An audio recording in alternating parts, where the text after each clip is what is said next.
BRICS, New Development Bank sebagai benteng pertahanan Indonesia dari tekanan politik dan sanksi Barat. Indonesia resmi gabung BRICS. Apakah ini awal kebangkitan ekonomi Indonesia atau malah menjauhkan kita dari Barat? Bagaimana dampaknya terhadap China, ASEAN, dan negara-negara G7? Apakah ini langkah cerdas atau perjudian berbahaya? BRICS versus G7, siapa yang bakal menang? Dan bagaimana posisi Indonesia dalam permainan besar ini? Tonton video ini sampai habis. Jangan lupa like, subscribe, dan komentar pendapat kalian ya. Apakah Indonesia harus semakin dekat dengan BRICS atau tetap dengan Barat? Pada tahun 2024, Indonesia secara resmi mengajukan keanggotaan dalam kelompok BRICS, Brasil, Rusia, India, dan China, dan Afrika Selatan, serta New Development Bank, NDB. Keputusan ini menandai langkah strategis Indonesia dalam memperkuat posisinya di panggung ekonomi global.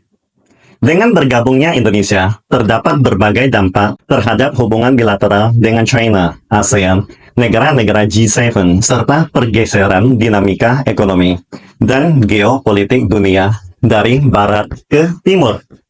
Mari kita lihat dampak terhadap hubungan Indonesia-China. Seperti diketahui, China merupakan mitra dagang terbesar Indonesia. Dengan total perdagangan bilateral mencapai lebih dari 127 miliar dolar pada tahun 2023. Bergabungnya Indonesia ke BRICS dan NDB akan semakin mempererat hubungan ekonomi negara kedua perekonomian terbesar dan ke-16 terbesar dunia. Misalnya, pada tahun 2023, China menjadi investor asing terbesar kedua di Indonesia setelah Singapura, dengan total investasi sebesar 7,4 miliar dolar. Keanggotaan Indonesia di BRICS dapat meningkatkan aliran investasi melalui NDB yang berfokus pada proyek infrastruktur dan pembangunan berkelanjutan dari China. Sebagai anggota BRICS, Indonesia dapat memperluas penggunaan yuan dan rupiah, disebut Local Currency Settlement atau LCS, dalam perdagangan bilateral dengan China, mengurangi ketergantungan pada dolar AS. Indonesia adalah negara ekonomi terbesar di ASEAN, sehingga keputusannya untuk bergabung dengan BRICS dapat memberikan efek domino bagi negara-negara anggota lainnya. Sebagai contohnya, peningkatan akses pendanaan bagi negara ASEAN. New Development Bank menawarkan alternatif pendanaan infrastruktur bagi negara-negara ASEAN yang ingin mengurangi ketergantungan pada lembaga keuangan barat seperti World Bank dan IMF.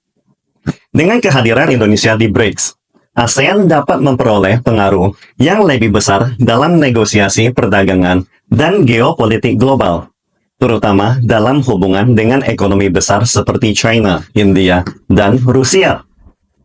Di samping itu, bergabungnya Indonesia ke BRICS akan mempengaruhi hubungan dengan negara-negara G7 seperti AS, Kanada, Prancis, Jerman, Italia, Jepang, dan Inggris, yang selama ini menjadi mitra ekonomi utama Indonesia.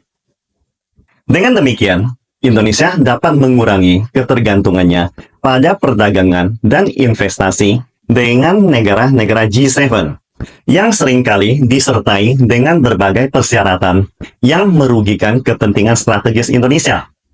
Sebaliknya, justru semakin memperkuat hubungan dengan negara-negara emerging markets, BRICS, yang secara kolektif menyumbang lebih dari 40% populasi dunia dan 37,3% PDB dunia global, menurut IMF di tahun 2024, melampaui kontribusi negara-negara lansia G7 yang hanya 30%.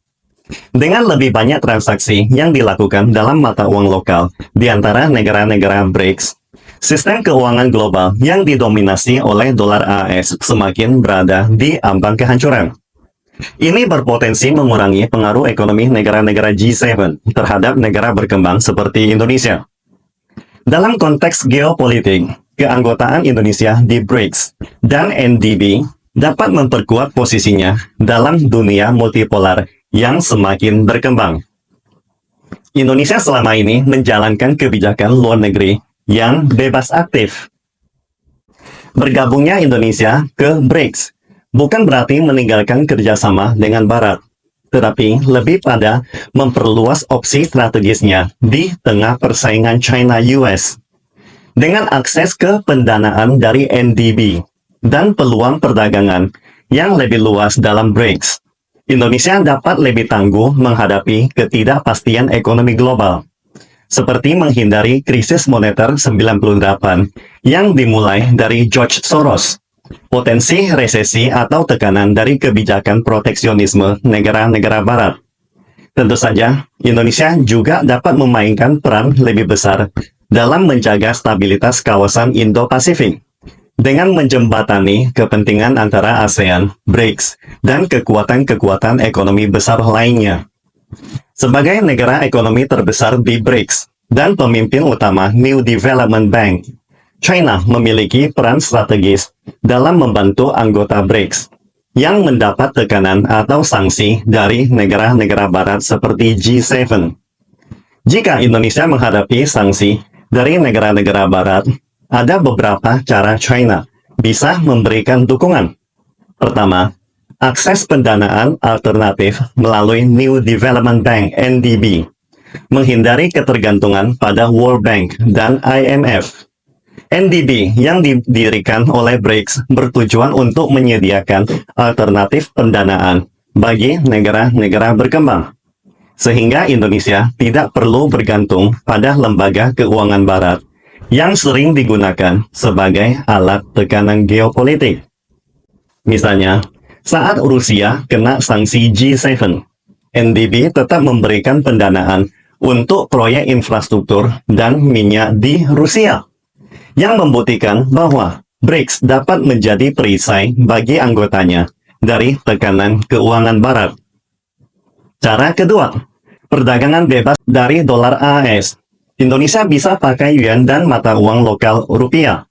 Jika Indonesia terkena sanksi finansial dari G7, misalnya dikeluarkan dari sistem SWIFT atau ada pembatasan akses ke dolar AS, China bisa membantu dengan meningkatkan perdagangan dalam yuan atau mata uang lokal rupiah yuan, menghindari dolar AS, sehingga ekonomi Indonesia tidak akan stagnan karena ancaman AS. Dua adidaya China dan Rusia sudah berhasil menjalankan sistem pembayaran alternatif setelah dikenakan sanksi. Dan BRICS sedang mempercepat inisiatif ini untuk negara-negara lainnya di dunia. Cara ketiga, pasar alternatif untuk ekspor Indonesia. Mengurangi ketergantungan pada pasar barat. China bisa meningkatkan impor dari Indonesia untuk mengimbangi kerugian akibat sanksi G7. BRICS juga memperkuat kerjasama perdagangan antar anggota seperti India, Brasil, dan Rusia, yang bisa menjadi alternatif pasar bagi produk Indonesia jika akses ke pasar Eropa atau AS dibatasi. Contoh paling nyata, setelah Rusia dikenakan sanksi dan dikeluarkan dari SWIFT oleh AS, China segera meningkatkan impor energi dari Rusia, memastikan ekonomi Rusia tetap berjalan lancar saat perang Rusia-Ukraina, menunjukkan BRICS di bawah pimpinan China dapat menjadi penyelamat bagi anggotanya yang terkena tekanan barat. Cara keempat, kerjasama keamanan dan teknologi. Jika Indonesia terkena pembatasan akses terhadap teknologi barat seperti chip semikonduktor atau peralatan militer, China bisa menyediakan alternatif teknologi dalam bidang pertahanan, kecerdasan buatan AI, hingga energi nuklir dan 5G. Sebagai contoh, China dan Rusia sudah bekerja sama dalam membangun sistem GPS alternatif, yaitu Peito dan GLONASS, untuk menghindari ketergantungan pada GPS AS. Dan ini bisa diperluas ke negara-negara BRICS lainnya, termasuk Indonesia. Cara kelima, dukungan diplomatik dan politik di PBB dan organisasi internasional menangkal tekanan politik G7. China bisa menggunakan pengaruhnya di PBB, G20, dan lembaga internasional lainnya untuk menentang sanksi yang diberikan terhadap Indonesia. Contohnya, saat AS dan boneka sekutunya mencoba mengisolasi Rusia di PBB, China dan negara-negara BRICS menolak ikut serta, sehingga menjaga keseimbangan geopolitik global. Kesimpulannya, BRICS dan NDB dapat berperan sebagai benteng pertahanan Indonesia dari segala tekanan politik dan sanksi Barat. Dengan kata lain, Indonesia tidak perlu berjuang sendirian menghadapi tekanan atau sanksi-sanksi dari Barat.